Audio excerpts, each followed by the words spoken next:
Aeon always believed that silence was safer than honesty. Words, he thought, had the power to destroy relationships, hurt people, and expose wounds that were better left untouched. But life doesn't work on silence. Life demands expression, even if we aren't ready for it.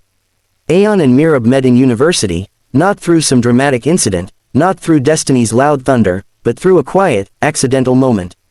She asked him for a pen, he gave her the one he liked most without thinking. That tiny gesture was the beginning of something he didn't understand then. Mirab was brightness in human form, smiling at strangers, greeting teachers, throwing warmth into rooms that had forgotten their own sunlight. Aeon, on the other hand, stayed on the edges, watching, observing, feeling more than he ever said. For the first few months, they remained just classmates. But slowly, unexpected conversations began. It started with a group project, late-night messages discussing deadlines, sharing jokes about teammates who didn't work, and complaining about early morning classes. Slowly, it changed. Their chats extended beyond assignments into life, fears, dreams, childhood stories, things they hadn't told many people. Mirab talked about her dream of helping people, about wanting to understand emotions deeply. Aeon talked less, but whenever he did, Mirab listened like his words were rare gems. For someone who had spent years feeling invisible, being heard was a strange kind of magic. Sometimes, her kindness scared him because he knew, people like him weren't meant to be close to people like her. But closeness has its own destiny. One winter evening, they were sitting on the university rooftop, wrapped in shawls because the cold winds refused to stay quiet. Mirab was staring at the sky, pointing at stars as if they were old friends. "You know," she said softly, "I feel like you carry too many unsaid things. Like there's a storm inside you, but you're scared someone might hear it." Aeon froze. No one had ever described him so perfectly. It felt like she had reached inside him and touched the scarred tissue he had been hiding for years. "I just don't trust words," he managed to say. "Then trust me," she replied, her voice gentle. Those 3 words should have brought him closer, but instead, they pushed him away. Trusting her meant letting her see everything he had buried, pain, insecurities, fear of loss. So he stayed quiet, and slowly, his silence became louder than the words he never spoke. Days passed, and something unspoken began forming between them. Mirab felt it, Aeon felt it, but neither acknowledged it. She waited for him to share what he felt. He waited for her to understand his feelings without him having to say them. This waiting created a distance so thin it was invisible, but strong enough to pull their worlds apart. Aeon started avoiding eye contact, pretending he was fine. He wished she could magically hear the things he couldn't say, that her presence mattered, that her smile had become the best part of his day, that she had unknowingly stepped into the quiet corners of his heart and lit lamps he didn't know were still there. But feelings wither when they remain unheard.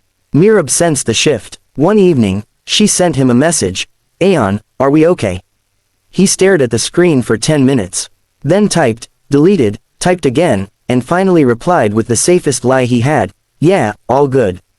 That night, Mirab cried without understanding why. Aeon didn't sleep at all. He lay awake, suffocated by words he could not say. And in that growing silence, their story took its first painful turn.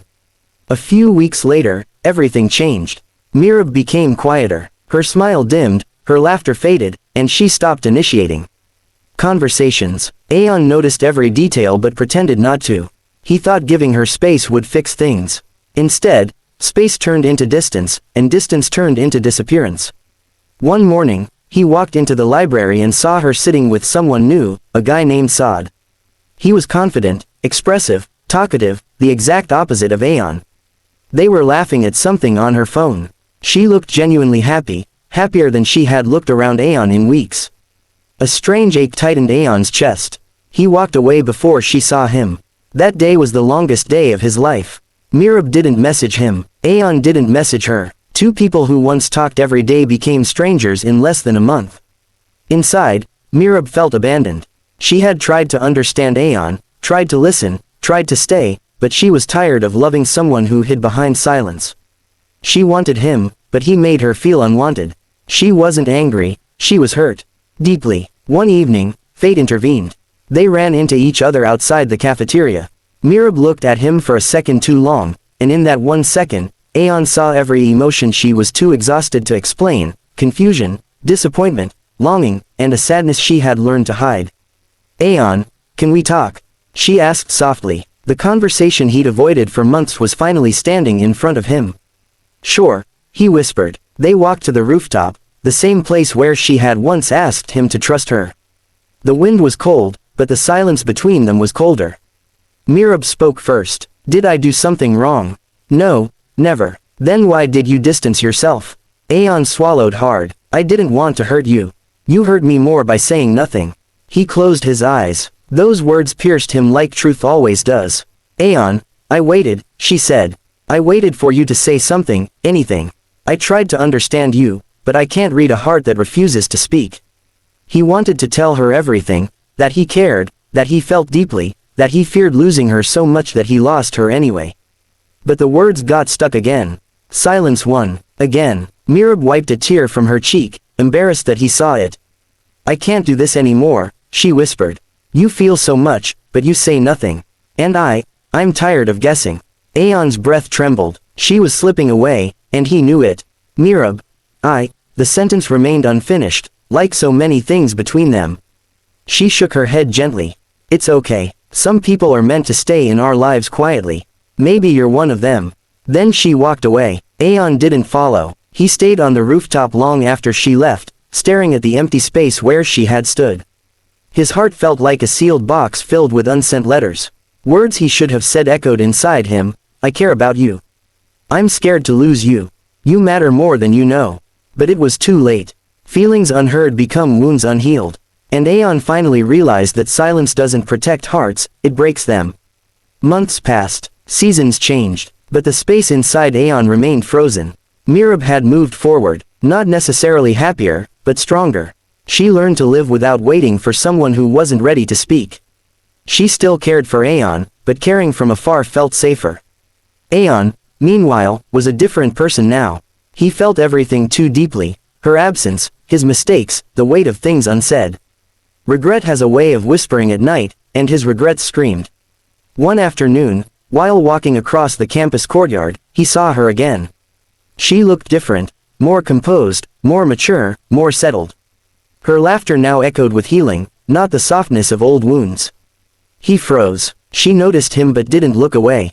Their eyes met for the first time in months, and something inside him broke open. All the walls he had built fell apart in a second.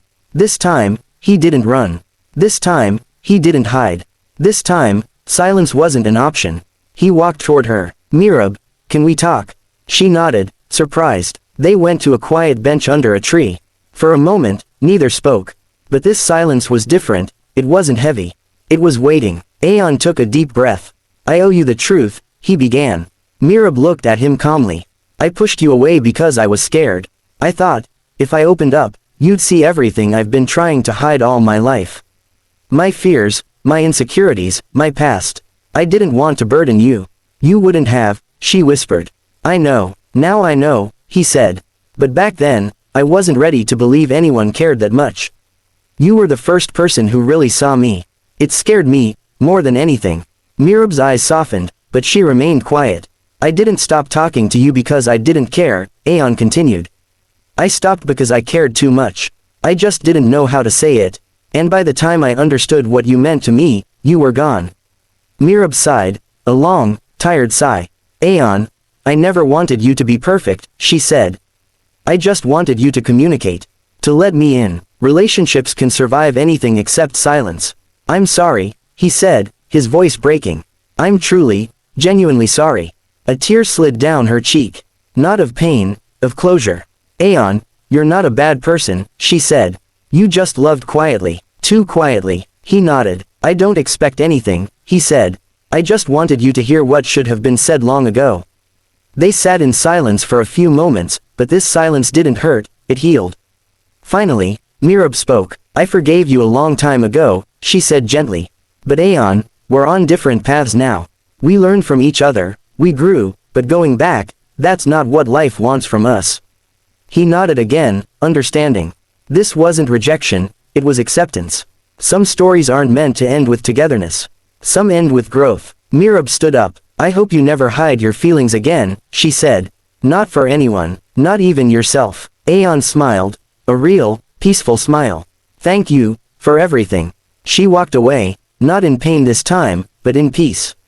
Aeon watched her fade into the distance, carrying with him the biggest lesson of his life: unheard feelings don't disappear, they shape us. Silence doesn't protect emotions, it buries them alive. And love demands courage. For the first time, Aeon spoke his truth, even if it was too late to rewrite their past. But sometimes, speaking at all is enough to change the future.